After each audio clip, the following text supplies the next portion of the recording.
Did Abraham or perhaps Joseph create this planetarium in Egypt that there's found archaeological record of, where the constellations are on the ceiling? Did Abraham come up with the constellations, the bodies of which explain the truth of the covenant of the Messiah? There's reason to believe that that's exactly what they are. I brought one copy of that, but E.W. Bullinger talks about it, and a guy named William Banks both write books concerning the Messiah revealed in the constellations. What do we have? We have Greek and astrological permutations which have turned into wickedness. One of the meanings of the word for star or constellation is mazarot, which actually means something twisted. They've certainly become twisted, and we've lost the regard of what they truly are. I personally think that Abraham was told to do it. He did it, and his faithfulness, his amen, like amen, I'm going to go do it, which he did, revealing the truth that was supposed to bring forth life, that he did it, and that faithfulness to do what he was told is what was reckoned to him as righteousness. That's not normal doctrine. Nevertheless,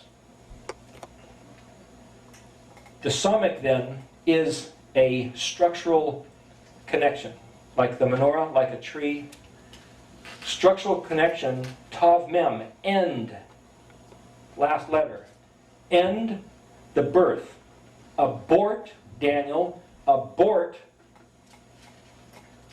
the connection.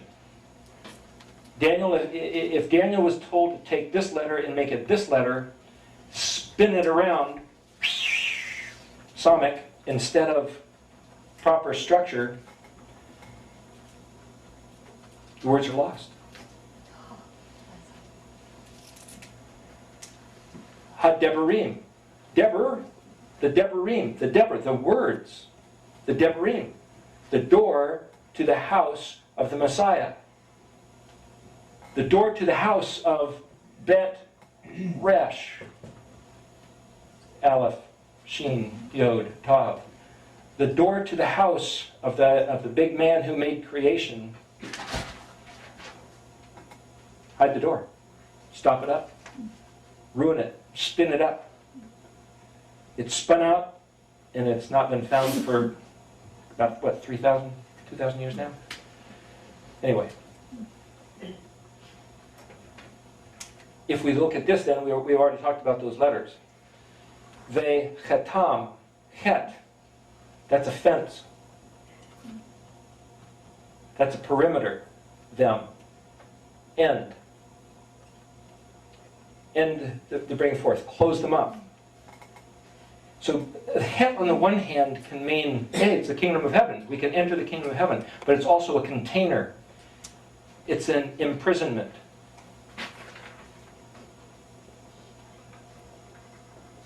You see, once you come into the kingdom, you're stamped, you're branded.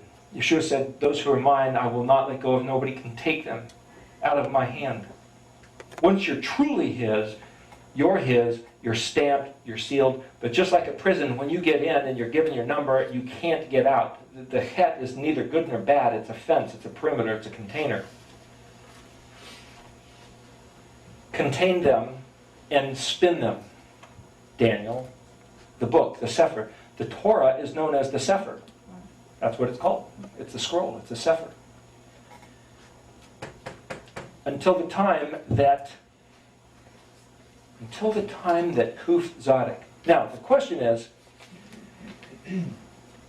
there one time throughout all history that the Almighty says, you know, down here, that's when I'm going to declare to be the time of Kuf Zadok. So all these guys in the meantime just got to wait. They're just going to wait. Nothing they can do. Nobody's responsibility to find this stuff. They're just going to have to wait until that time. That's one possible scenario. The other possible scenario is this. Anybody at any time for the last 3,000 years, or 2,000 years since Daniel did this, 500 BC, that's approximately 2,500 years ago. Anybody who chooses to consider and regard the door and consider and regard the covenant, anytime they choose to make that connection and then Kuf Zadok, they're welcome to do it, their choice. So what is Kuf Zadok again? Well, kuf is also two choices, or two voices of one, the sun on the horizon, a transitional point, a monkey. Why a monkey? Literally the word kuf in Hebrew is a monkey, but a monkey has a long arm or a long tail that can reach. It's the far reach. It's a far reach of time, but it's also a far reach like, yeah, right, who's going to do this? Who's going to waste a perfectly good, nice sunny day to come and listen to a bunch of ancient Hebrew? Yeah, right. What a stretch. That's kuf. Beyond, the back of the head or the heel, the flow and the resist. You've got this, you've got the one trying to do this, you've got all this antagonism. Picture an airplane flying in the turbulence of the air, buffeting it. You've got Martin Luther standing before the crowd. You've got Yeshua standing before the Sanhedrin in the court of Rome. You've got opposition of every step you try to take to get to the truth. That's kuf stuff. Cut off head. Goliath lost his head. There's the kuf. There's the skull. There's the standing pillar. That which is foundational and rises up, but it's also like digging a hole. It's a hole with a radius and a depth of dimension. These are all kuf things. So these two voices, these two aspects of the one concept. Unto eternity, singular versus plural, presence, visitation. It's a contrast. So anyway, here's the point. Does it mean after this do righteously? But the kuf is also a neck manacle. If you are taken into slavery and they clamp that over your neck and drag you off, it's also the necklace of adornment. If you give a necklace to someone you favor, this is a picture of this necklace. The zadi is not only a fish hook, which is after this then, this looks like evil. This looks like a chain or say a shackle of imprisonment, but it also looks like a fish hook. And if you're a fish, you're in big trouble. These are two weapons of domination, you might say. But on the other hand, it's the favor of a necklace, and this is the sprouting wing, or something shining and glimmering, or like a metamorphosis. After this, the necklace of metamorphosis, or a radiant, glowing necklace. Again, it's the blessing of the curse. Once you see this, you have a choice. Now that's something that could happen at any time. It doesn't necessarily only have to happen at one point in time. It could happen, anybody up until now could have regarded this. Okay, suppose it's now. Suppose it's now that this is Ayin Dal, Ayin Tav, Kuf Zadi. So here we choose to, after this, we're going to regard righteousness. So we're going to regard doing the stuff of the Torah. What's this word say?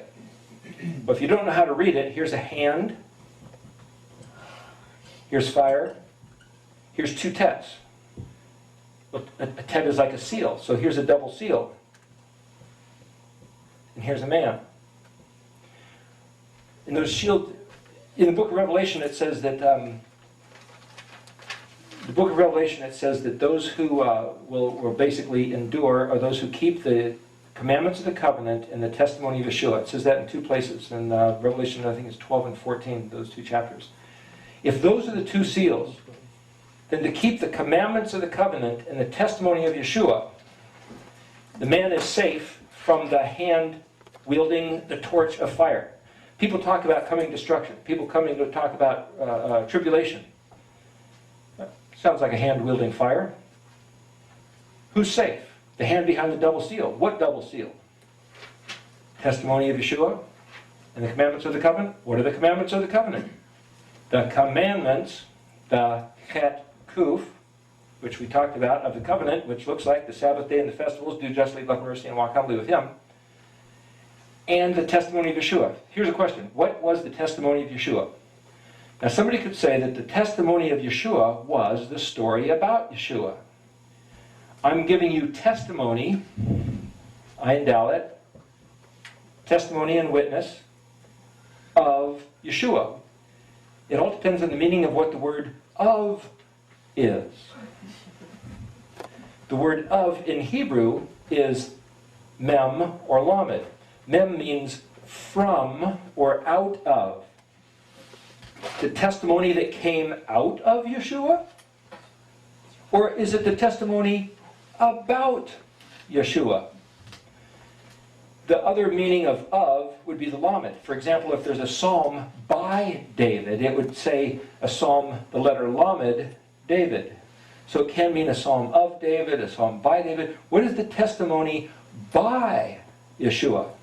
Did Yeshua ever walk up and say, hey, let me tell you the story. I was born in Bethlehem. My mother rode on a donkey. He didn't say that stuff. He told people how to turn back to the Torah. He told people how to live out the instructions. That's the testimony of Yeshua, from Yeshua's mouth, from his tongue. He gave the instructions. The testimony of Yeshua, it seems to me, is the commandments of the covenant. In other words, the two texts are one. They're two voices of the same thing. It's the Hey of Yod Hey Vav Hey, and it's the Vav of Yod Hey Vav Hey, which themselves are Yahweh's, the Creator's El Shaddai, provision, which will bring you either blessing or cursing, which will bring you either the word Yahweh itself. Here, let's look at that real quick. Yod, Hey, Vav, Hey. The letter Yod in front can be simply read as He will, and the word for Hey, Vav, Hey actually means ruin. Well, gosh, I thought He was the guy that's supposed to bless. He will ruin, or He causes ruin, is another way to read His name. It's like, gosh, you just don't want to cross this guy. No matter which way you look at it, you want to be behind the double seals. If this is saying, at this time, man behind the double seals is safe, Resh Bet Yod Mem. Well, Resh is the Messiah. Let's look at it this way. Messiah, and the Bet is the Messiah's house. Yod, that He is, say, made. Mem is brought forth. Now, what did Yeshua say He's going to do? He's going to prepare a place for us. Messiah's house that He went to go make is brought forth. And the covenant, it's kind of like a marriage, isn't it? Marriage contract, kind of like maybe. Marriage supper of the Lamb type of thing. Between Resh and Bet, Messiah and His bride, is finally there. Here it is. Hey. The ayin, dalet, the witness or the testimony is accomplished as He said. What's the witness or the testimony? Well, Moedim, to go back to that, Mem, ayin, dalet, Mem, vav,